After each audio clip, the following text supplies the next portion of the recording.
aí, pessoal, tudo bom? Sentiram saudade? Eu senti.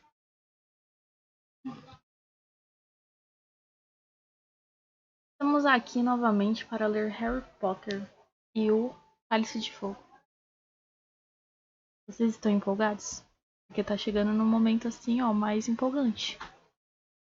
Não o mais empolgante, mas um pouco mais empolgante. Então, não sei. Bora lá. A partir da próxima live, talvez, teremos uma outra telinha nova aqui no na nossa Twitch bonita. E vamos ler.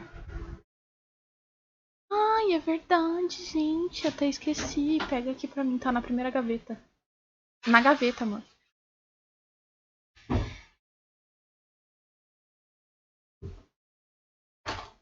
Tá louco? Foi 70 conto cada uma, tá? Olha o que temos aqui. Tadã! Varinhas do... Quer dizer, essa da Hermione é qual do Harry Potter. Do Harry Potter é essa aqui. Temos duas varinhas. Varinhas da Hermione. Vamos por aqui de pertinho pra vocês verem bem os detalhezinhos da varinha. E o do Harry. E aí, mais tarde, nós pega de novo as varinhas. Vai ficar aqui comigo. E hoje nós vamos ler o livro no celular com o carregador ligado, porque o carregador estava desligado a noite inteira. Oi, Lilian. Eu só descobri de manhã na hora que eu acordei. E aí o celular não carregou e estava sem bateria. Que legal. Já pensou sem bateria como que faz live? Não faz, né? Como que eu leio o livro sem bateria no celular? Não dá. Enfim, vamos lá. Estamos no capítulo 12. O torneio tribruxo. Os garotos passaram pelos portões ladeados por estátuas de javalis alados, e as carruagens subiram um imponente caminho oscilando perigosamente sob uma chuva que parecia estar virando tromba d'água. Curvando-se para a janela, Harry pôde ver Hogwarts se aproximando, suas numerosas janelas borradas e iluminadas por trás da cortina de chuva. Os relâmpagos riscaram o céu no momento em que a carruagem parou diante das enormes portas de entrada de carvalho. Aqui se chegava por um lance de degraus de pedra. As pessoas que tinham tomado as carruagens anteriores já subiam correndo os degraus para entrar no castelo. Harry, Ron, Hermione e Neville saltaram da carruagem e correram escada acima também, só erguendo a cabeça quando já estavam seguros no cavernoso saguão de entrada iluminado por Arshort, com sua magnífica escadaria de mármore. Caracoles! Exclamou Rony, sacudindo a cabeça e espalhando água para todos os lados. Se isso continuar assim, o lago vai transbordar. Estou todo molhado! Um grande balão vermelho cheio de água caíra do teto na cabeça de Rony e estourara, encharcado e resmungando. Rony cambaleou para o lado e esbarrou em Harry na hora em que uma segunda bomba de água caiu, errando Hermione por um triz. Ela estourou aos pés de Harry, espirrando água gelada por cima dos tênis e das meias do garoto. As pessoas em volta soltaram gritinhos e começaram a se empurrar, procurando sair da linha de tiro. E aí, Coringa, tudo bom? Boa tarde. Harry olhou para o alto e viu, flutuando 6 metros acima, a pirraça, o Poltergeist, um homenzinho de chapéu em forma de sino e gravata borboleta cor de laranja, o rosto largo e malicioso contorcendo-se de concentração para tornar a fazer mira. Pirraça! Berrou uma voz zangada. Pirraça, desça já aqui! Agora! A professora Minerva McGonagall, subdiretora da escola e diretora da Grifinória, saiu correndo do salão principal. A professora escorregou no chão molhado e agarrou Hermione pelo pescoço para evitar cair. Ai, desculpa, senhorita Granger. Tudo bem, professor, ofegou Hermione massageando a garganta. Pirraça, desça aqui agora! Bradou ela, ajeitando o chapéu cônico e olhando feio pelos óculos de aros quadrados. Não tô fazendo nada, gargalhou Pirraça, disparando uma bomba de água contra várias garotas do quinto ano que gritaram e mergulharam no salão principal. Já molharam as calças, foi? Que inconvenientes! E mirou mais uma bomba em um grupo de alunos no segundo ano que tinha acabado de chegar. Vou chamar o diretor, ameaçou a professora Minerva. Estou lhe avisando, pirraça. Opa. Pirraça estirou a língua, jogou a última de suas bombas de água para o alto e disparou pela escada de mármore acima, gargalhando feito um louco. Bom, vamos andando então, disse a professora em tom eficiente para os alunos molhados. Para o salão principal, vamos? Harry, Ron e Hermione escorregaram pelo saguão de entrada e pelas portas de folhas duplas. À direita, Rony furioso, resmungando entre dentes ao afastar os cabelos que escorriam água para longe do rosto.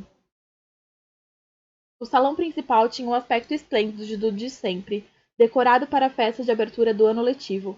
Pratos e taças de ouro refulgiam à luz de centenas e centenas de velas que flutuavam no ar sobre as mesas. As 4 mesas longas das casas estavam cheias de alunos que falavam sem parar. No fundo do salão, os professores e outros funcionários sentavam-se a uma quinta mesa, de frente para os estudantes.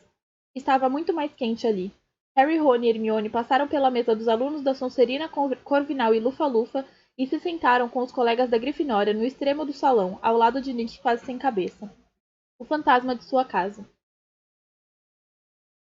Branco pérola e semi-transparente, Nick estava vestido essa noite com o gibão de sempre e uma gola de rufos particularmente grande, que servia o duplo propósito de parecer bem festiva e garantir que sua cabeça não balançasse demais no pescoço parcialmente decepado.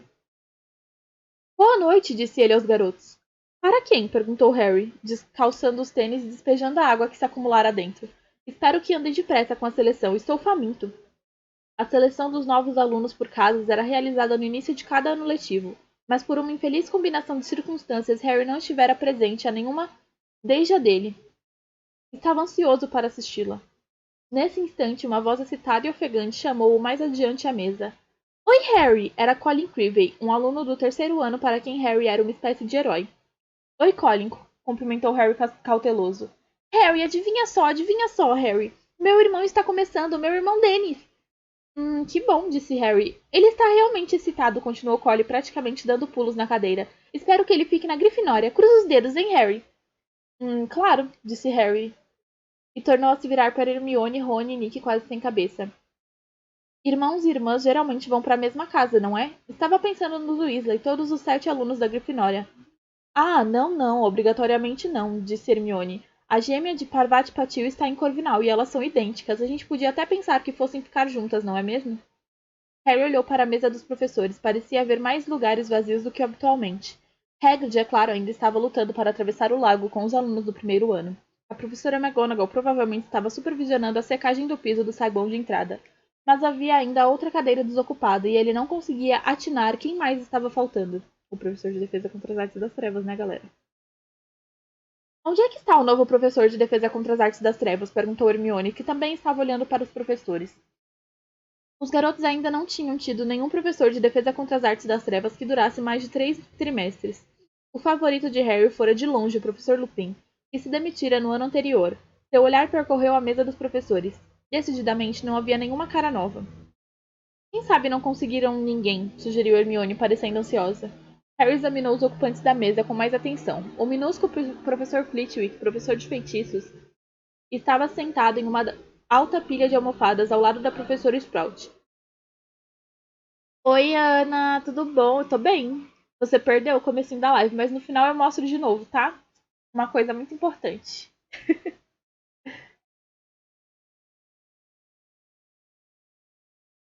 A mestra de herbologia usando um chapéu enviesado sobre os cabelos grisalhos e esvoaçantes.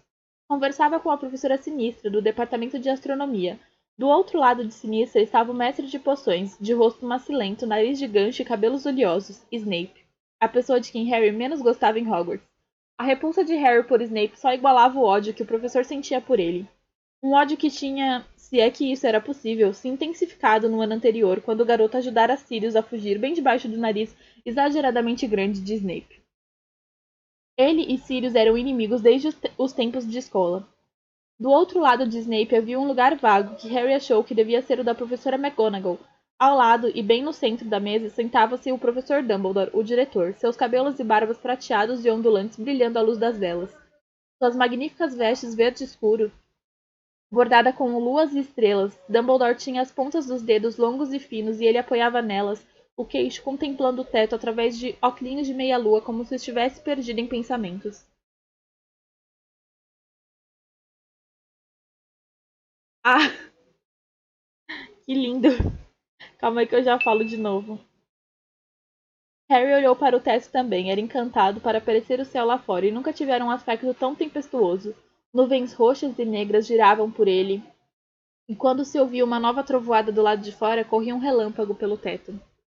E aí, Batatinha, tudo bom? Ai, coceira. Falei que a Ana perdeu no começo da live uma coisa muito importante, mas que no final da live eu mostro de novo. Ah, anda logo, gemeu Rony ao lado de Harry, eu seria capaz de devorar um hipogrifo. As palavras mal tinham saído de sua boca e as portas do salão principal se abriram e fez-se silêncio. Você perdeu a... Como que eu posso dizer? A pequena amostra do que vem por aí no final da live. Que eu encontrei ontem. E aí eu vou mostrar pra vocês novamente depois. Eu só dei uma palhinha assim no começo.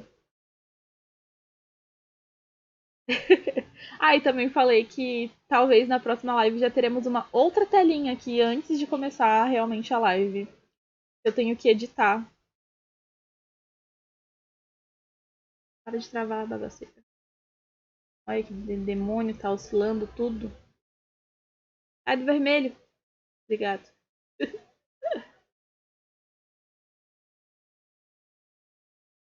A professora Minerva encabeçava uma longa fila de alunos do primeiro ano até o centro do salão. Se Harry, Ron e Hermione estavam molhados, seu estado nem se comparava aos desses garotos. Eles pareciam ter feito a travessia do lago a nado, em lugar de fazê-las de barco. Todos estavam tomados por tremores, em que se misturavam o frio e o nervosismo, ao passarem pela mesa dos professores e pararem em fila diante do resto da escola. Todos, exceto o menorzinho, um menino com cabelos castanho baços, não sei o que significa isso, mas tudo bem. Não sei que cor é essa, né, no caso. Que vinha embrulhado em um agasalho que Harry reconheceu ser o casaco de pele de toupeira de Hagrid. O casaco era tão grande que o garoto parecia coberto por um toldo escuro e peludo. Seu rosto miúdo aparecia por cima da gola, quase dolorosamente excitado. Quando ele se alinhou com os colegas aterrorizados, viu que Colin Creevey o olhava, ergueu os polegares e falou: "Caí no lago!" Parecia decididamente encantado com o ocorrido. A professora Minerva agora colocava um banquinho de 3 pernas diante dos novos alunos e em cima um chapéu de bruxo, extremamente velho, sujo e remendado. Os garotos arregalaram os olhos e todo o resto da escola também. Por um instante fez-se silêncio. Em seguida, o rasgo junto à aba se escancarou como uma boca e o chapéu começou a cantar. Gente, eu não vou cantar porque, tipo, primeiramente eu vou ler a letra pela primeira vez agora. Quer dizer, primeira vez não, né? Mas, tipo, eu não lembro. Então eu não vou cantar, eu vou ler como se fosse, tipo, uma poesia, tá? Há 1000 anos ou pouco mais, eu era recém-feito.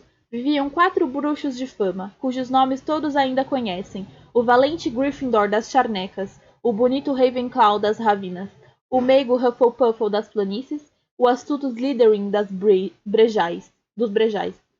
Compartiam um desejo, um sonho, uma esperança, um plano ousado de juntos educar jovens bruxos. Assim começou a escola de Hogwarts.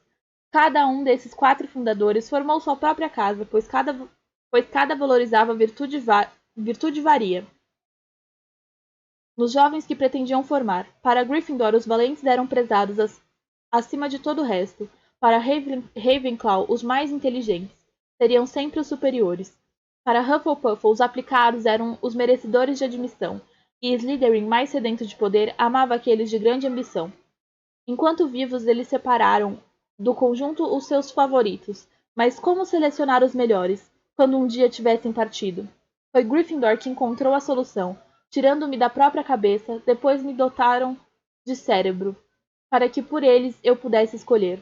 Coloque-me entre suas orelhas, até hoje ainda não me enganei. Darei uma olhada em sua cabeça e direi a qual casa seu coração pertence. Os aplausos ecoaram pelo salão principal quando o chapéu seletor terminou. Não foi essa a música que ele cantou quando fomos selecionados, disse Harry fazendo coro aos aplausos gerais. Cada ano ele canta uma diferente, disse Rony. Deve ser uma vida bem chata, não é? Adiu Chapéu. Vai ver ele passa o ano compondo a nova canção. A professora Minerva agora desenrolava um grande pergaminho. Quando eu chamar seu nome, ponha o chapéu e se sente no banquinho, explicou ela aos alunos do primeiro ano.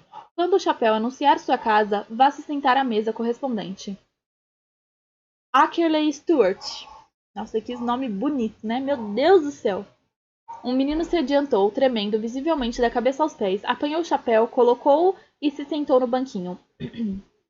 Corvinal, anunciou o chapéu. Stuart Ackerley tirou o chapéu e correu para uma cadeira à mesa de Corvinal, na qual todos o aplaudiam. Harry viu de relance Cho, a apanhadora do time da Corvinal. Assim fica escuro. Ah, agora tá rosa, tem que mudar as coisas da câmera depois de novo.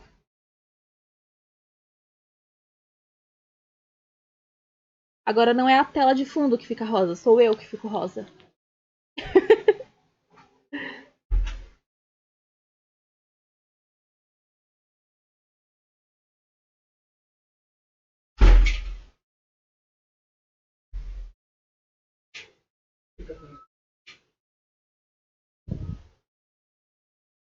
Harry viu de relance Cho, a apanhadora do time da Corvinal, aplaudindo Stuart Ackerley, quando o garoto se sentou. Por um segundo fugaz, Harry teve um estranho desejo de se reunir à mesa da Corvinal também. Baddock Malcolm, Sonserina.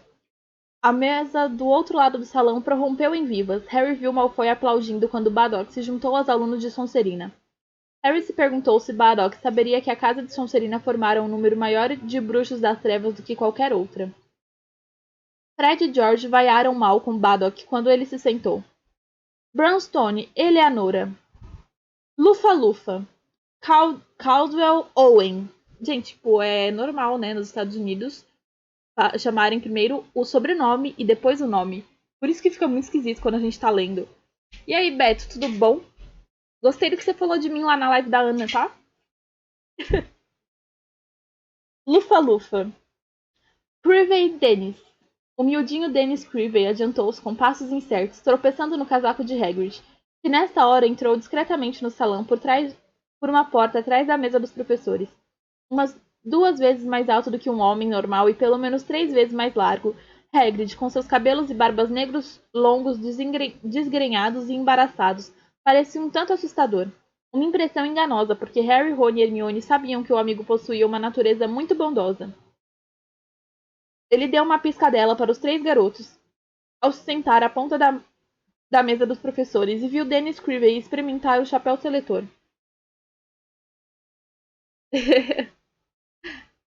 O rasgo junto à aba se escancarou.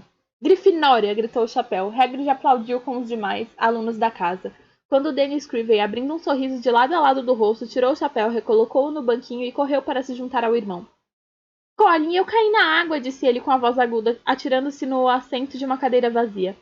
Foi genial! E uma coisa na água me agarrou e me empurrou de volta para o barco. Legal, disse Colin no mesmo tom excitado. Provavelmente foi a lula gigante, Dennis. Uau! Exclamou Dennis, como se ninguém, nem no sonho mais delirante, pudesse esperar coisa melhor do que ser atirado em um lago revolto e profundo e ser empurrado de volta por um gigantesco monstro marinho. Acho que nem o monstro não quis ele lá no fundo, entendeu? Porque ele é muito empolgado. O monstro falou, não, quero ficar aqui na minha paz, vai embora. Dennis, está vendo aquele garoto lá? Aquele de cabelos pretos e óculos? Está vendo ele? Sabe quem é, Dennis? Harry olhou para o outro lado, fixando toda a atenção no chapéu seletor, que agora selecionava Emma Dobbs. A seleção prosseguiu. Garotos e garotas, expressando no rosto variados graus de medo, se adiantavam um a um até o banquinho de 3 pernas, e a fila foi diminuindo à medida que a professora Minerva ultrapassava a letra L. Ah, anda logo, gemeu Rony massageando o estômago. Ora, Rony, a seleção é muito mais importante do que a comida, disse Nick quase sem cabeça na hora em que Madeleine Laura tornava-se aluna da Lufa-Lufa. Claro que é, se a pessoa já está morta, retrucou Rony.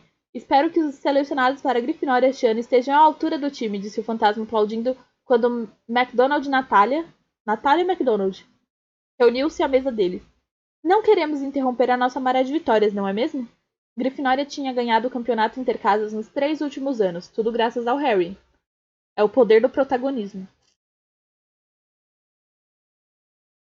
Pritchard, Grão, Sonserina, Quirk Orla, Corvinal e, finalmente, com Whitby, Kevin, Lufa-Lufa, encerrou-se a seleção. A professora Minerva apanhou o chapéu e o banquinho e levou-os embora. Já não era sem tempo, exclamou Rony, apanhando os talheres e olhando esperançoso para o seu prato de ouro. Tadinho do Rony, cara. Eu tô com tanta dó dele porque eu sei o que vai acontecer, entendeu? E ele vai ficar com fome por mais um tempo. O professor Dumbledore se levantara, sorria para os estudantes, os braços abertos num gesto de boas-vindas. Só tenho 2 palavras para lhes dizer. Começou ele, sua voz grave ecoando pelo salão. Bom apetite. Apoiado, apoiado, disseram Harry e Rony em voz alta, enquanto as travessas vazias se enchiam magicamente diante de seus olhos. Ué? Mas não era... Tá, esquece o que eu falei. Nick, quase sem cabeça, ficou observando tristemente Harry, Rony e Hermione encherem os pratos. Ah, agora sim, disse Rony com a boca cheia de purê de batatas. Vocês têm sorte de que haja uma festa esta noite, sabem? Disse Nick quase sem cabeça. Hoje cedo tivemos problemas na cozinha. Por quê? O que aconteceu? Perguntou Harry com a boca cheia de carne. Pirraça, é claro, disse Nick sacudindo a cabeça, que se desequilibrou perigosamente. O fantasma puxou mais para cima um rufo da gola. A história de sempre, sabem? Ele queria vir à festa. Bom, isso está fora de questão. Vocês sabem como ele é. Absolutamente selvagem. Não pode ver um prato de comida sem querer atirá-lo longe. Reunimos um conselho de fantasmas. Frei Gorducho foi a favor de dar uma chance à pirraça, mas muito prudentemente, na minha opinião, o Barão Sangrento fez pé firme. O Barão Sangrento era o fantasma da Sonserina, um espectro extremamente magro e silencioso, coberto de manchas de sangue prateado. Era a única pessoa de Hogwarts que conseguia realmente controlar Pirraça. Achamos que Pirraça estava invocado com alguma coisa, disse Rony sombriamente. Então, que foi que ele aprontou na cozinha? Ah, o de sempre, respondeu Nick quase sem cabeça, sacudindo os ombros. Causou prejuízos e confusão. Tachos e panelas por toda parte, sopa para todo lado. Deixou os elfos domésticos loucos de terror. Blaine! Hermione derrubara sua taça de vinho. O suco de abóbora escorreu pela mesa, manchando de laranja mais de 1 metro de linho branco. Mas nem se importou. Tem elfos domésticos aqui? Perguntou encarando Nick, quase sem cabeça, com uma expressão de horror. Aqui em Hogwarts? Claro que sim, disse o fantasma, parecendo surpreso com a reação da garota. O maior número que existe em uma habitação na Grã-Bretanha, acho, mais de 100. Eu nunca vi nenhum, exclamou Hermione. Bom, eles raramente deixam a cozinha durante o dia, não é? Saem à noite para fazer a limpeza, abastecer as lareiras e coisas assim. Quero dizer, não é esperado que fiquem à vista. Essa é a marca de um bom elfo doméstico, não é? Que não se saiba que ele existe? Uou, a Hermione vai ficar, ó, putaça. Hermione ficou olhando o fantasma. Mas eles recebem salário? Perguntou ela. Tem férias? Não tem. Licença médica? Aposentadoria e todo o resto? Nick, quase sem cabeça, deu gargalhadas tão gostosas que sua gola de rufos escorregou e a cabeça despencou para o lado e ficou balançando nos poucos centímetros de pele e músculos fantasmais que ainda a ligavam ao pescoço. Licença para tratamento médico e aposentadoria? Repetiu ele, puxando a cabeça de volta aos ombros e prendendo-a mais uma vez com a gola. Elfos domésticos não querem licenças nem aposentadorias. Hermione olhou para o prato de comida em que mal tocara, juntou os talheres e afastou-o. Ora, vamos, Mioink, disse Rony, cuspindo sem querer fragmentos de pudim de carne em Harry. Opa, desculpa, Harry. E engoliu. Você não vai arranjar licenças para eles, deixando de comer. Trabalho escravo, disse a garota, respirando com força pelo nariz. Foi isso que preparou este jantar. Trabalho escravo. E recusou-se a continuar a comer. A chuva ainda batucava com força nas janelas altas e escuras. Mais uma trovoada sacudiu as vidraças e o céu tempestuoso relampejou, iluminando os pratos de ouro, quando os restos do primeiro prato desapareceram e foram substituídos instantaneamente por sobremesas. Torta de caramelo, Mione! Exclamou Rony, abanando intencionalmente o cheiro da sobremesa para os lados da amiga. Pudim de groselhas, olha, bolo de chocolate recheado! Mas Hermione lhe lançou um olhar tão parecido com o que a professora Minerva costumava dar que o garoto desistiu. Quando as sobremesas também tinham sido destruídas e as últimas migalhas desaparecidas dos pratos deixando-os limpos e brilhantes, Alvo Dumbledore tornou a se levantar. O burburinho das conversas que enchiam o salão cessou quase imediatamente, de modo que somente se ouviam o uivo do vento e o batuque da chuva.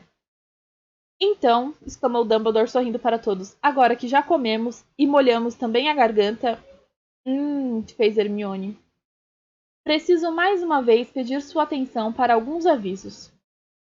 O Sr. Filch, o zelador, me pediu para avisá-los de que a lista dos objetos proibidos no interior do castelo este ano cresceu, passando a incluir ioiôs berrantes, frisbees dentados e bumerangues de repetição. A lista inteira tem uns 437 itens, creio eu, e pode ser examinado na sala do Sr. Filch se alguém quiser lê-la. Os cantos da boca de Dumbledore tremeram ligeiramente. Ele continuou. Como sempre, eu gostaria de lembrar a todos que a floresta que faz parte da nossa propriedade é proibida a todos os alunos, e o povoado de Hogsmeade àqueles que ainda não chegaram à terceira série. Tenho ainda o doloroso dever de informar que este ano não realizaremos a Copa de Quadribol entre as casas. Que? Exclamou Harry. Ele olhou para Fred e George, seus companheiros no time de quadribol. Xingaram Dumbledore em silêncio, aparentemente espantados demais para falar. Dumbledore continuou. Isto se deve a um evento que começará em outubro e irá prosseguir durante todo o ano letivo, mobilizando muita energia e muito tempo dos professores, mas eu tenho certeza de que vocês irão apreciá-lo imensamente. Tenho o grande prazer de anunciar que este ano em Hogwarts... Mas neste momento ouviu-se uma trovoada ensurdecedora e as portas do salão principal se escancararam. Eita! Apareceu um homem parado à porta, apoiado em um longo cajado e coberto por uma capa de viagem preta. Todas as cabeças no salão principal se viraram para o estranho, repentinamente iluminado por um relâmpago que cortou o teto. Ele baixou o capuz, sacudiu uma longa juba de cabelos grisalhos ainda escuros e começou a caminhar em direção à mesa dos professores. Um ruído metálico e abafado ecoava pelo salão a cada passo que ele dava. Quando alcançou a ponta da mesa, virou à direita e mancou pesadamente até Dumbledore. Mais um relâmpago cruzou o teto. Hermione prendeu a respiração. O relâmpago revelou nitidamente as feições do homem e seu rosto era diferente de qualquer outro que Harry já vira. Parecia ter sido talhado em madeira exposta ao tempo, por alguém que tinha uma vaguíssima ideia do aspecto de que um rosto humano deveria ter. E não fora muito habilidoso com o formão. Cada centímetro da pele do estranho parecia ter cicatrizes. A boca lembrava um rasgo diagonal e faltava um bom pedaço do nariz, mas eram seus olhos que o tornavam assustador. Um deles era miúdo, escuro e penetrante, o outro era grande e redondo como uma moeda e azul elétrico vivo. O olho azul se movia continuamente, sem piscar, e revirava para cima e para baixo, e de um lado para o outro, independentemente do olho normal. Depois virava de trás para diante, apontando para o interior da cabeça do homem, de modo que só o que as pessoas viam era o branco da córnea.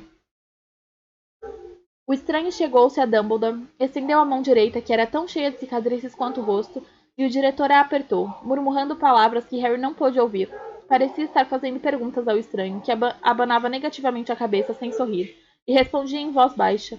Dumbledore assentiu com a cabeça e indicou ao homem o lugar vazio à sua direita. O estranho se sentou, sacudiu a juba grisalha para afastá-la do rosto, puxou um prato de salsichas para si, levou-o ao que restara do nariz e cheirou-o. Tirou então uma faquinha do bolso, espetou a salsicha e começou a comer. Seu olho normal fixava as salsichas, mas o olho azul continuava a dar voltas na órbita, registrando o salão e os estudantes. Gostaria de apresentar o nosso novo professor de defesa contra as artes das trevas, disse Dumbledore animado, em meio ao silêncio. Professor Moody. Era normal os novos membros do corpo docente serem recebidos com aplausos, mas nem os colegas nem os estudantes bateram palmas, exceto Dumbledore e Hagrid. Os dois juntaram as mãos e bateram palmas, mas o som ecoou tristemente no silêncio, e eles bem depressa pararam. Todos pareciam demasiado hipnotizados pela aparência grotesca de Moody para ter qualquer reação exceto encarar o homem. Moody? Perguntou Harry para Rony. Olho tonto Moody? O que seu pai foi ajudar hoje de manhã? Deve ser, disse Rony baixo em tom de assombro. O que aconteceu com ele? Cochichou Hermione. O que aconteceu com a cara dele? Não sei, cochichou Rony em resposta, mirando Moody fascinado. Moody parecia totalmente indiferente à recepção quase fria que tivera. Ignorando a jarra de suco de abóbora à sua frente, o homem tornou a enfiar a mão no interior da capa, puxou um frasco de bolso e bebeu um longo gole. Quando levantou o braço para beber, sua capa se elevou alguns centímetros do chão e Harry viu por baixo da mesa um bom pedaço de uma perna de pau que terminava em um pé com garras. Eita! Com garras. Dumbledore pigarreou outra vez. Como eu ia dizendo, recomeçou ele, sorrindo para o mar de alunos à sua frente, todos ainda mirando o olho tonto Moody, paralisados. Teremos a honra de sediar um evento muito excitante nos próximos meses. Um evento que não é realizado há um século. Tenho o enorme prazer de informar que, este ano, realizaremos um torneio tribruxo em Hogwarts. O senhor está brincando! Exclamou a voz alta de Fred Weasley. A tensão que invadira o salão desde a chegada de Moody repentinamente se desfez. Quase todos riram e Dumbledore deu risadinhas de prazer. Não estou brincando, Sr. Weasley, disse ele, embora, agora que o senhor menciona, ouvi uma excelente piada durante o verão sobre um trasgo, uma bruxa má e um leprechaun que entraram num bar. A professora Minerva pigarreou alto. Mas talvez não seja a hora, não? Onde é mesmo que eu estava? Ah, sim, no torneio tribruxo. Bom, alguns de vocês talvez não saibam o que é esse torneio, de modo que espero que aqueles que já sabem me perdoem por dar uma breve explicação. E deixem sua atenção vagar livremente. O professor Dumbledore, ele é um anjo, né, gente? Olha que bonitinho. Ui, cai não, celular. Tá aqui. O torneio Tribruxo foi criado há uns 700 anos como uma competição amistosa entre as três maiores escolas europeias de bruxaria: Hogwarts, Beauxbatons e Durmstrang. Um campeão foi eleito para representar cada escola, e os três campeões competiram em três tarefas mágicas. As escolas se revezaram para sediar o torneio a cada 5 anos, e todos concordaram que era uma excelente maneira de estabelecer laços entre os jovens bruxos e bruxas de diferentes nacionalidades, até que a taxa de mortalidade se tornou tão alta que o torneio foi interrompido. Taxa de mortalidade, sussurrou Hermione, parecendo assustada, mas aparentemente sua ansiedade não foi compartilhada pela maioria dos alunos no salão. Muitos murmuravam entre si, excitados, e o próprio Harry estava bem mais interessado em saber mais sobre o torneio do que em se preocupar com o que acontecera centenas de anos atrás. Durante séculos houve várias tentativas de reiniciar o torneio, continuou Dumbledore, nenhuma das quais foi bem sucedida. No entanto, os nossos departamentos de cooperação internacional em magia e de jogos e esportes mágicos decidiram que já era hora de fazer uma nova tentativa. Sem morrer. Trabalhamos muito durante o verão para garantir que, desta vez, nenhum campeão seja exposto a um perigo mortal. Os diretores de Beauxbatons e Durmstrang chegarão com a lista final dos competidores de suas escolas em outubro, e a seleção dos 3 campeões será realizada no Dia das Bruxas. Um julgamento imparcial decidirá que alunos terão mérito para disputar a taça Tribruxo, a glória de sua escola e o prêmio individual de 1000 galeões. Estou nessa, sibilou Fred Weasley para os colegas de mesa, o rosto iluminado de entusiasmo ante a perspectiva de tal glória e riqueza. Aparentemente, ele não era o único que estava se vendo como campeão de Hogwarts. Em cada mesa, Harry viu gente olhando arrebatada para Dumbledore, ou então cochichando ardentemente com os vizinhos. Mas, então, Dumbledore recomeçou a falar e o salão se aquietou. Ansiosos como eu sei que estarão para ganhar a taça para Hogwarts, disse ele, os diretores das escolas participantes, bem como o Ministério da Magia, concordaram em impor este ano uma restrição à idade dos contendores? Acho que seria mais correto, seria tipo concorrente, né? Mas beleza. Somente os alunos que forem maiores, isto é, tiverem mais de 17 anos, terão permissão de apresentar seus nomes à seleção. Isto, Dumbledore elevou ligeiramente a voz pois várias pessoas haviam protestado indignadas ao ouvir suas palavras, e os gêmeos Weasley de repente pareciam furiosos. É uma medida que julgamos necessária, pois as tarefas do torneio continuarão a ser difíceis e perigosas, por mais precauções que tomemos. E é muito pouco provável que os alunos abaixo da sexta e sétima série sejam capazes de dar conta delas. Cuidarei pessoalmente para que nenhum aluno menor de idade engane o nosso juiz imparcial e seja escolhido campeão de Hogwarts. Seus olhos azul claro cintilaram ao perpassar os rostos rebelados de Fred e George. Portanto, peço que não percam tempo apresentando suas candidaturas se ainda não tiverem completado 17 anos. As delegações de Beauxbatons e Durmstrang chegarão em outubro e permanecerão conosco a maior parte deste ano letivo. Sei que estenderão as suas boas maneiras aos nossos visitantes, estrangeiros, enquanto estiverem conosco, e que darão o seu generoso apoio ao campeão de Hogwarts quando ele for escolhido. E agora já está ficando tarde, sei como é importante estarem acordados e descansados para começar as aulas amanhã de manhã. Hora de dormir, vamos andando.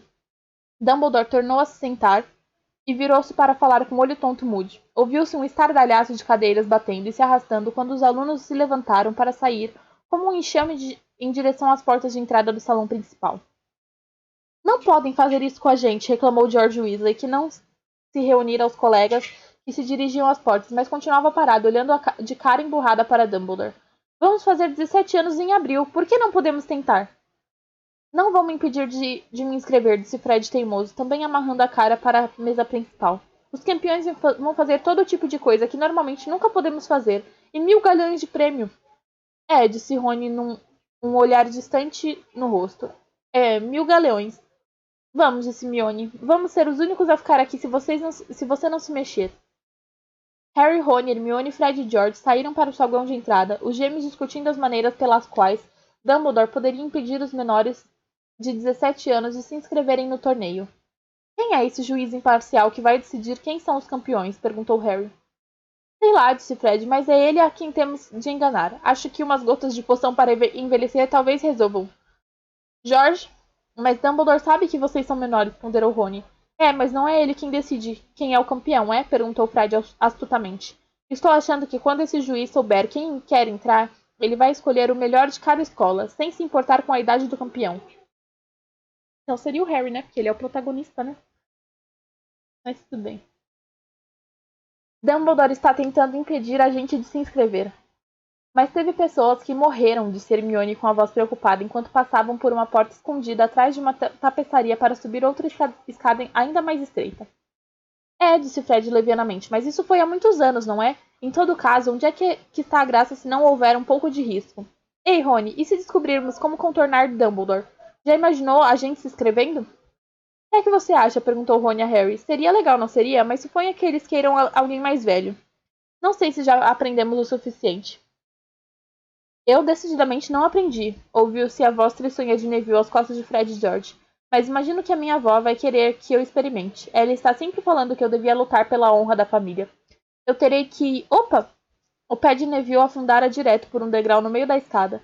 Havia muitos desses degraus bichados em Hogwarts. Já era uma segunda natureza na maioria dos alunos antigos saltar esse determinado degrau. Mas a memória de Neville era notoriamente fraca. Harry e Rony o agarraram pelas axilas e o puxaram para cima, enquanto uma armadura no alto das escadas rangia e retimia, rindo-se asmaticamente. Quieta aí, disse Rony, baixando o visor da armadura com estrépito ao passarem. Os garotos se dirigiram à entrada da torre da Grifinória, que ficava escondida atrás de uma grande pintura a óleo de uma mulher gorda com um vestido de seda rosa. Tenha? Perguntou ela quando os garotos se aproximaram. Asnice, disse George. Um monitor me informou lá embaixo. O retrato girou para a frente, expondo um buraco na parede pelo qual todos passaram. Um fogo crepitante aquecia a sala comunal circular, mobiliada com fofas poltronas e mesas. Hermione lançou às chamas dançantes um olhar mal-humorado, e Harry a ouviu dizer distintamente: trabalho escravo, antes de dar boa noite aos amigos e desaparecer pelo portal que dava acesso aos dormitórios das meninas.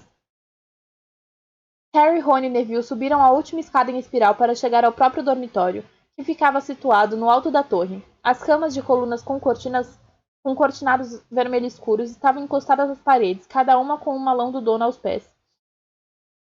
Dino e Simas já estavam se deitando. Simas pregara sua roseta da Irlanda na cabeceira da cama e Dino afixara um pôster de Victor Krum em cima da mesa de cabeceira.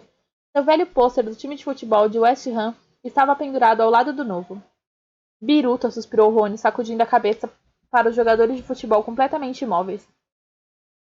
Harry, Ron e Neville vestiram os pijamas e se enfiaram em suas camas. Alguém, um elfo doméstico com certeza, colocara esquentadores entre os lençóis. Era extremamente confortável ficar ali deitado na cama, escutando a tempestade rugir lá fora. Eu tentaria, sabe? Disse Rony sonolento no escuro. Se Fred e George descobrirem como, o torneio. Nunca se sabe, não é? Imagino que não. Harry se virou na cama, uma série de imagens novas e fascinantes se formando em sua cabeça.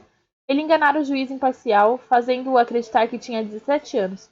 Tornara-se campeão de Hogwarts. Estava em pé nos jardins, os braços erguidos em triunfo diante de toda a escola, que o aplaudia e gritava. Ele acabara de ganhar o torneio tribruxo.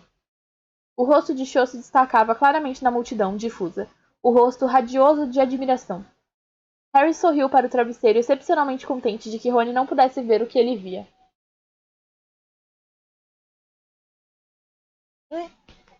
Vamos beber um pouquinho de água, pessoal. Bebam água, hidratem-se, é bom.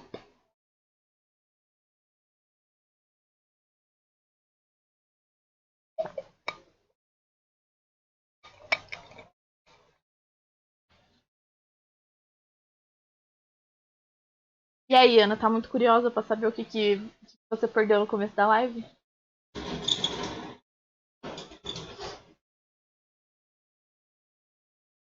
Coceira. Capítulo 13. Olho tonto mude.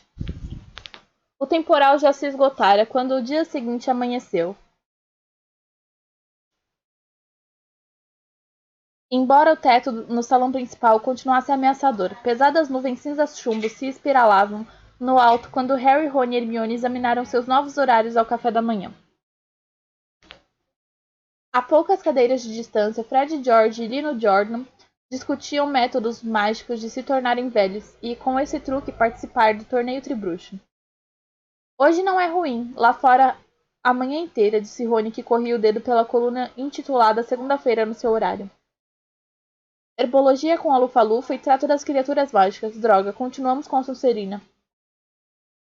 2 tempos de adivinhação hoje à tarde, gemeu Harry, baixando os olhos. Adivinhação era a matéria que ele menos gostava. Depois de poções. A professora Sibila Trelawney não parava de predizer a morte de Harry, coisa que ele achava muitíssimo aborrecida. Você devia ter desistido como eu fiz, não é? Disse Hermione decidida, passando manteiga na torrada. Então poderia fazer alguma coisa sensata, como aritmancia. Você voltou a comer, pelo que estou vendo, comentou Rony, observando Hermione acrescentar generosas quantidades de geleia à torrada amanteigada. Já resolvi que há maneiras melhores de marcar posição no caso dos direitos dos elfos, disse Hermione com altivez. E pelo visto está com fome, disse Rony sorrindo. Houve um repentino rumorejo acima deles, e 100 corujas entraram pelas janelas abertas, trazendo o correio da manhã.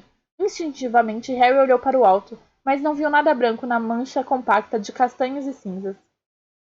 As corujas circularam sobre as mesas, procurando as pessoas a quem as cartas e pacotes eram endereçados. Uma corujona âmbar desceu até Neville Longbottom e depositou um embrulho em seu colo. O garoto quase sempre se esquecia de guardar na mala alguma coisa. Do outro lado do salão, a coruja de Draco Malfoy pousara no ombro dele, trazendo sua habitual remessa de doces e bolos de casa. Tentando ignorar a profunda sensação de desapontamento no meio do estômago, Harry voltou sua atenção para o mingau de aveia. Será que alguma coisa tinha acontecido a Hedwig? E que Sirius sequer recebera sua carta? Sua preocupação se prolongou por todo o caminho pela horta enlameada até chegarem à estufa número 3. Mas ali se distraiu, com a professora Sprout que mostrava à turma as plantas mais feias que Harry já vira. De fato, elas se pareciam mais com enormes lesmas gordas e pretas que brotavam verticalmente do solo do que com plantas. Cada uma delas se contorcia ligeiramente e tinha vários inchaços brilhantes no corpo que pareciam cheios de líquido. Bubotúberas, disse a professora Sprout brevemente. Precisam ser espremidas. Recolhe-se o pus. O que? Exclamou Simas Finnegan, expressando sua repugnância. Pus, Finnegan, respondeu a professora, e é extremamente precioso, por isso não o desperdice. Recolha-se o pus, como eu ia dizendo, nessas garrafas. Usem as luvas de couro de dragão. Podem acontecer reações engraçadas na pele quando o pus das bubotúberas não está diluído. Espremer as bubotúberas era nojento, mas dava um estranho prazer. À medida que estouravam cada tumor, saía dele uma grande quantidade de líquido verde e amarelado, que cheirava fortemente a gasolina. Eita, vão ficar todo mundo trêbado. Os alunos o recolheram em garrafas, conforme a professora orientara, e no fim da aula haviam obtido vários litros. Isto vai deixar Madame Pomfrey feliz, disse a Sra. Sprout, arrolhando a última garrafa. Um remédio excelente para as formas mais renitentes de acne. O pus de bubotúberas pode fazer os alunos pararem de recorrer às medidas desesperadas para se livrarem das espinhas. Como a coitada da Heloísa Midgen, disse Anna Abbott, aluna da Lufa-Lufa em voz baixa. Ela tentou acabar com as dela lançando um feitiço. Que menina tola, disse a professora, balançando a cabeça, mas no fim Madame Pomfrey fez o nariz dela voltar à forma anterior. Uma sineta ressonante sinalizou o fim da aula e a turma se separou. Os da Lufa-Lufa subiram a escada de pedra rumo à aula de transfiguração, e os da Grifinória tomaram outro rumo, descendo o jardim em direção à pequena cabana de madeira de Hagrid, que ficava na orla da Floresta Proibida. Hagrid estava parado à frente da cabana, uma das mãos na coleira do seu enorme cão de caçar javalis, Canino. Havia vários caixotes abertos no chão a seus pés, e Canino choramingava e retesava a coleira, aparentemente tentando investigar o conteúdo dos caixotes mais de perto. Quando os garotos se aproximaram, um estranho som de chocalho chegou aos seus ouvidos, pontuado, aparentemente, por pequenas explosões. Dia, cumprimentou Hagrid, sorrindo para Harry, Ron e Hermione. Melhor esperar pelos alunos da Sonserina. Eles não vão querer perder isso. Explosivins. Como é? Perguntou Rony. Hagrid apontou para os caixotes. Ah! Exclamou Lila Brown num gritinho agudo, saltando para trás. Praticamente resumia o que eram os explosivos, na opinião de Harry. Pareciam lagostas sem casca, deformadas, terrivelmente pálidas. Muito obrigada, Batatinha. E de aspecto pegajoso, as pernas saindo dos lugares mais estranhos e sem cabeça visível. Havia uns 100 deles em cada caixote, cada um com uns 15 centímetros de comprimento, rastejando uns sobre os outros, batendo as cegas contra as paredes das caixas, desprendiam um cheiro forte de peixe podre. De vez em quando soltavam faíscas da cauda e, com um leve pum, se deslocavam alguns centímetros à frente.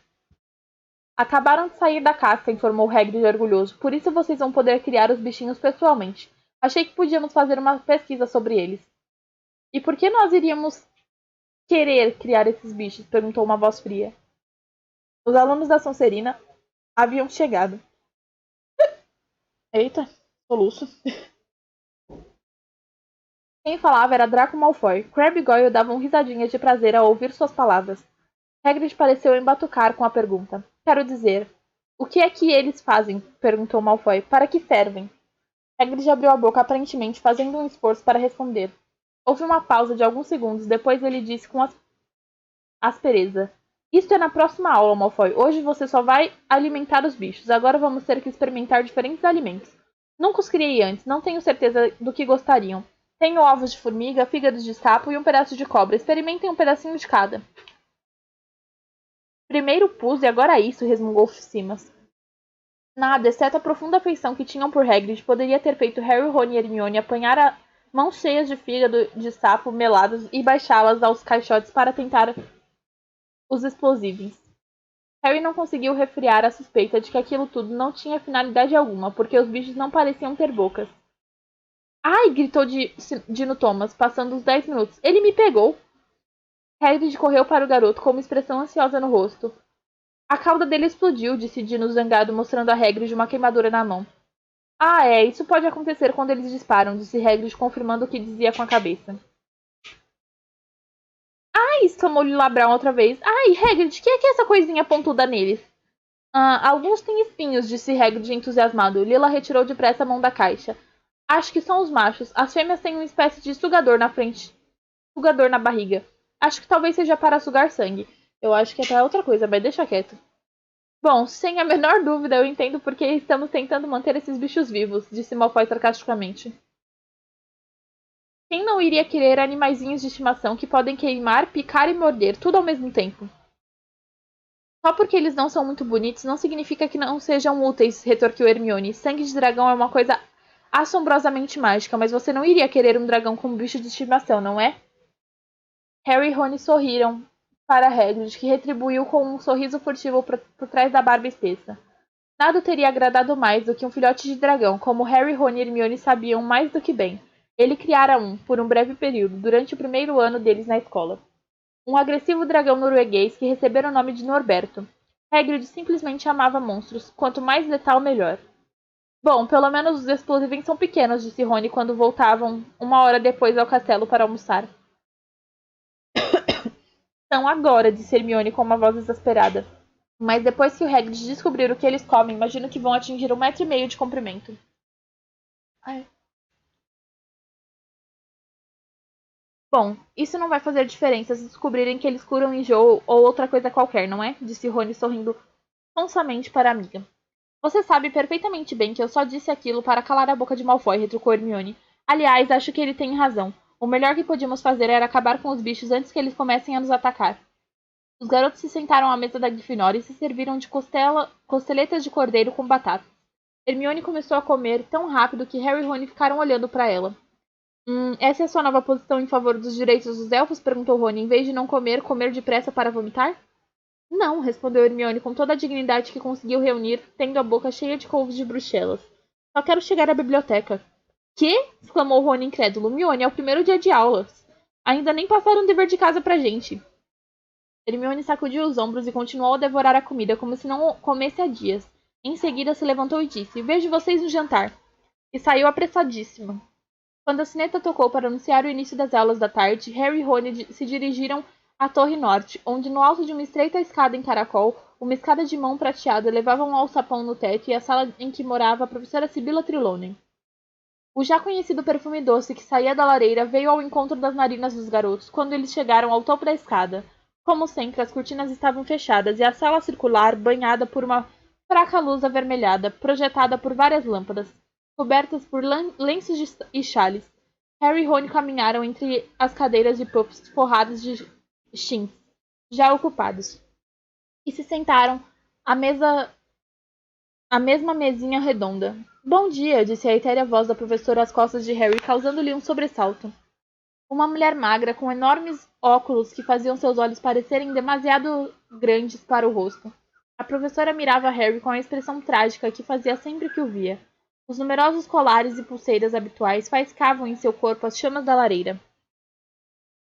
Você está preocupado, meu querido? Disse ela tristemente a Harry. Minha visão interior transpõe o seu rosto corajoso e chega dentro de sua alma perturbada. E lamento dizer que suas preocupações têm fundamento. Vejo tempos difíceis em seu futuro. Ai de você, dificílimos, receio que a coisa que você teme realmente venha a acontecer, e talvez mais cedo do que pensa. Eu tô com vontade de espirrar.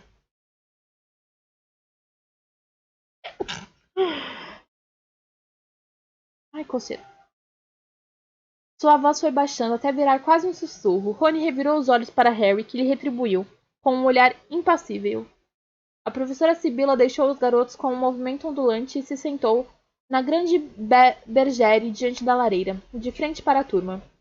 Lila Brown e Parvati Patil, que a admiravam profundamente, estavam sentadas em puffs muito próximos à professora.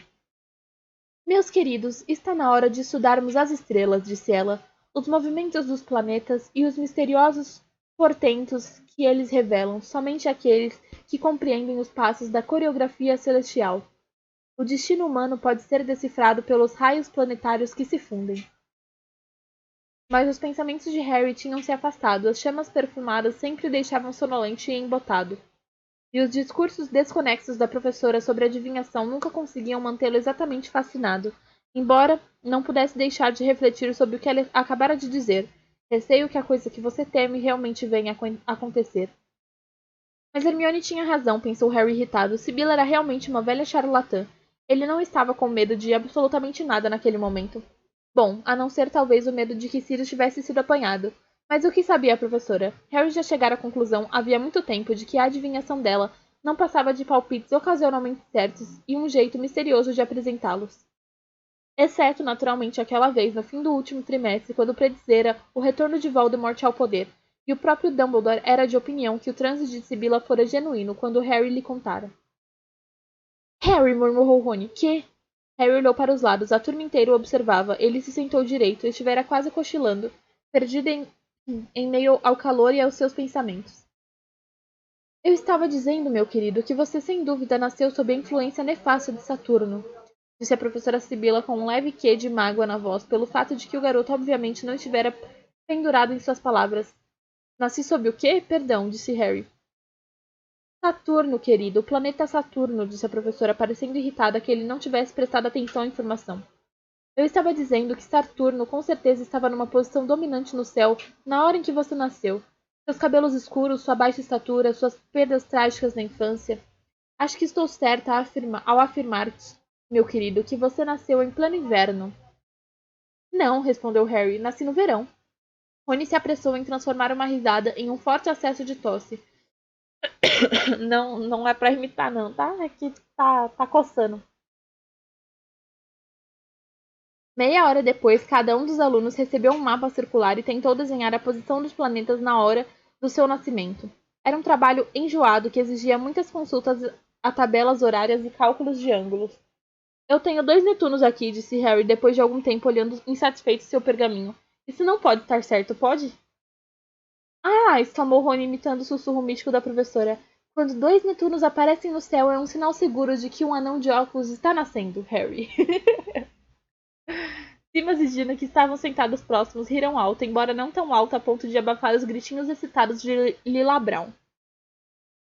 Ah, professora Sibylla, olhe, acho que tem um planeta oculto. Ah, qual é esse, professora? É Urano, minha querida, disse a professora examinando o mapa. Posso dar uma olhada no seu Urano também, Lilá? Perguntou Rony. Por infelicidade, a professora o ouviu e talvez tenha sido por isso que, no fim da aula, passou para a turma tanto dever de casa. Quero uma análise detalhada do modo com que os movimentos dos planetas vão afetá-los no próximo mês, tendo em vista o seu mapa pessoal, disse ela secamente, parecendo mais a professora Minerva do que a fada etérea de sempre.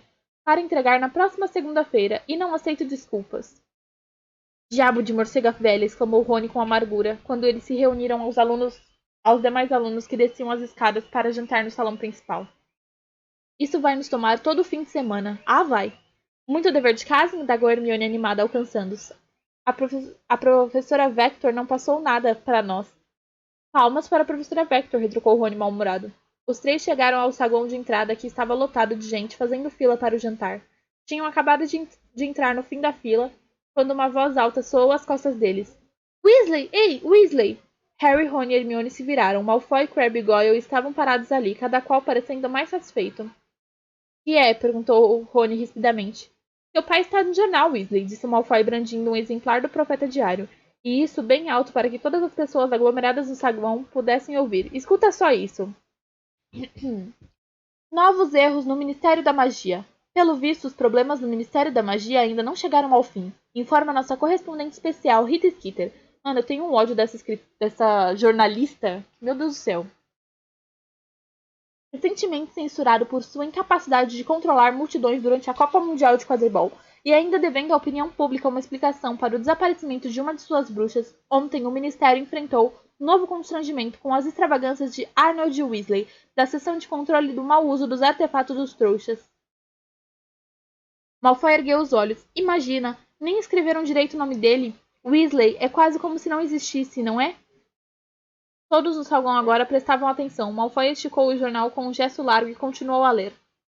Arnold Weasley, acusado de possuir um carro voador há 2 anos, envolveu-se ontem numa briga com guardiões trouxas da lei, policiais, por causa de latas de lixo extremamente agressivas. O Sr. Weasley parece ter ido socorrer Olho Tonto Moody, um ex-auror idoso que se aposentou do ministério ao se tornar incapaz de distinguir um aperto de mão de uma tentativa de homicídio. Ao chegar à casa do ex-auror, fortemente guardada, o funcionário verificou sem surpresa que, mais uma vez, o Sr. Moody dera um alarme falso.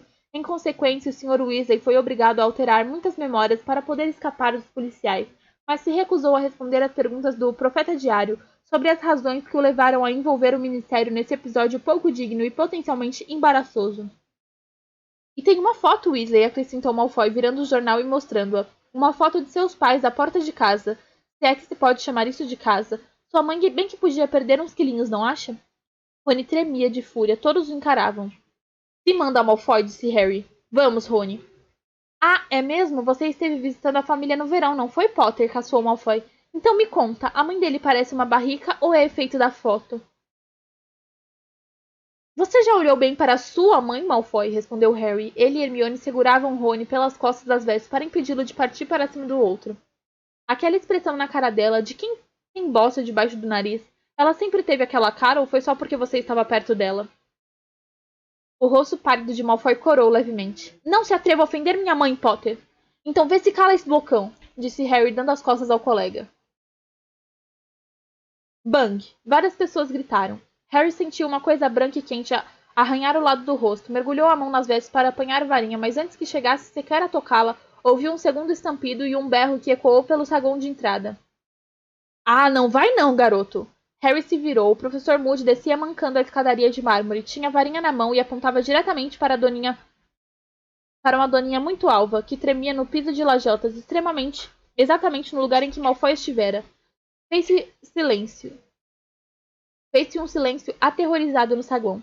Ninguém, exceto Moody, mexia um só músculo. Ele se virou para olhar Harry. Pelo menos o olho normal estava olhando para Harry. O outro estava apontando para dentro da cabeça.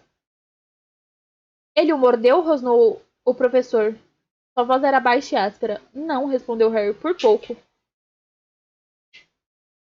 Deixe-o, berrou Moody. Deixe o quê? Perguntou Harry espantado. Não você, ele, vociferou Moody, apontando o polegar por cima do ombro para Crabbe, que acabara de congelar em meio a um gesto para recolher a doninha branca. Parecia que o olho giratório de Moody era mágico e enxergava através da nuca do professor. Moody começou a mancar em direção a Crabbe, Goyle e a Doninha, que soltou um guincho aterrorizado e fugiu em direção às masmorras. Acho que não, rugiu Moody, tornando a apontar a varinha para a Doninha. Ele subiu uns 3 metros no ar, caiu com um baque úmido no chão e quicou de novo para cima. Não gosto de gente que ataca um adversário pelas costas, ronou Moody enquanto a Doninha quicava cada vez mais alto, guinchando de dor.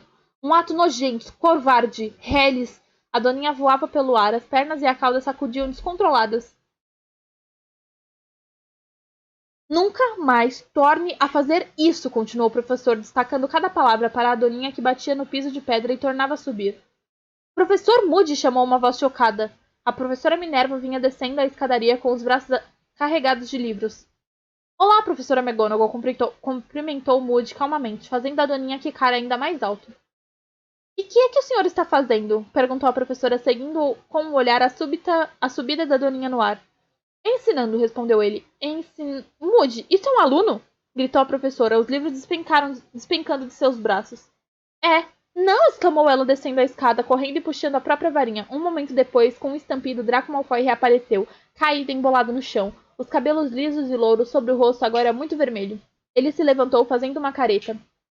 Moody, nunca usamos transformação em castigos, disse a professora com uma voz fraca. Certamente o professor Dumbledore deve ter lhe dito isso. Talvez ele tenha mencionado, respondeu Moody, coçando o queixo displicentemente. Mas achei que um bom choque. Damos detenções, Moody, ou falamos com o diretor da casa do faltoso. Vou fazer isso então, disse Moody, encarando Malfoy com um intenso desagrado. O garoto, cujos olhos claros ainda lacrimejavam de dor e humilhação, ergueu o rosto maldosamente para Moody e murmurou alguma coisa em que se distinguiam as palavras meu pai. Ah, é? Disse Moody em voz baixa, aproximando-se alguns passos da pancada surda de sua perna de pau, ecoando pelo saguão. Bom, conheço seu pai de outras eras, moleque. Diga a ele que Moody está de olho no filho dele. Diga-lhe isso por mim. Agora, imagino que o diretor de sua casa seja o Snape, não?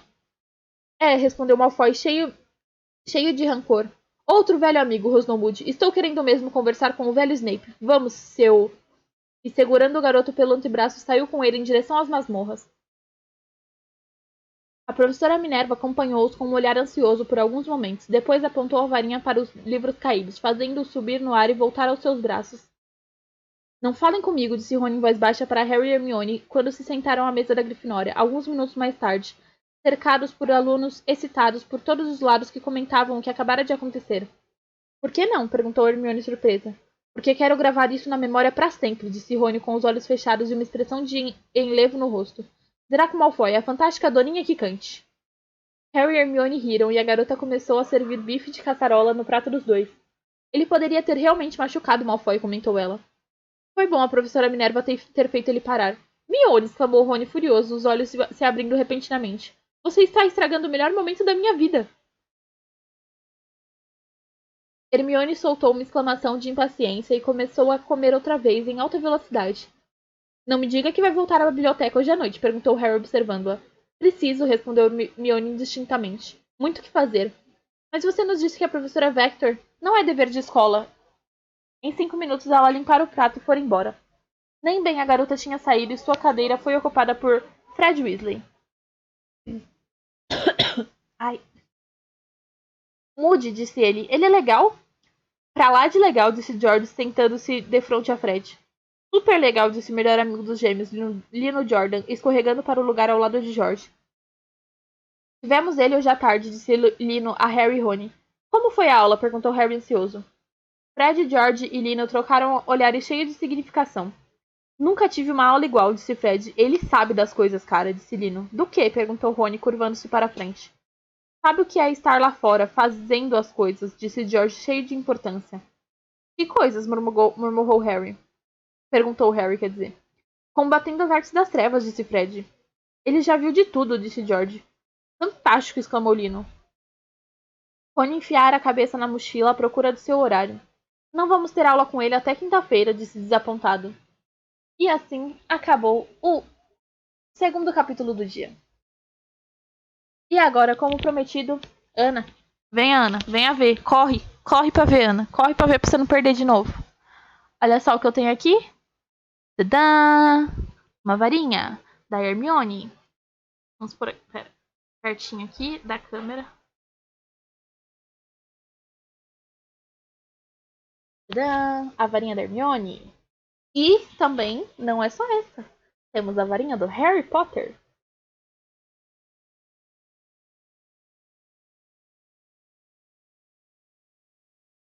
E aí, Ana? Tá vendo minhas varinhas? Eu falei que eu tinha varinhas. Eu tenho duas varinhas. Não tenho uma varinha, eu tenho duas varinhas. Não foi barato, mas eu tenho. Uma foi presente, a outra eu comprei. E a que eu mais queria, que eu sempre quis e que eu sempre achei a mais bonita é a da Hermione. Porque ela tem esses detalhes de como se fosse galhos de árvore entrelaçados assim. Eu acho muito bonita. Eu acho que é muito mais bonita que a do Harry, que parece que, tipo, tem uma parte queimada aqui, entendeu? Mas não é. Tipo, é de madeira também. Mas eu acho a da Hermione muito mais bonita. O que vocês acham? Fala aí pra mim. O que vocês acharam das varinhas? Ai, que coceira. Minhas lindas e belas varinhas que ficam guardadinhas, bonitinhas, dentro de uma caixinha que parece as caixas de varinha do Olivara, só que toda branca. Esta caixinha aqui, ó.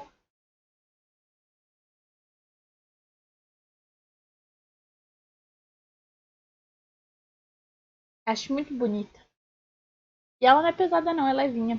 Pra segurar assim, pra fazer as magias, só que não, né? Porque não faz magia, né? Não é de verdade, né, gente? Sabemos que é só um brinquedo, digamos assim, um enfeite pra você deixar lá exposto.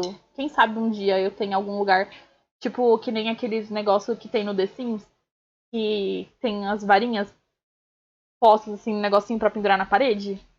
Gostaria, seria muito legal.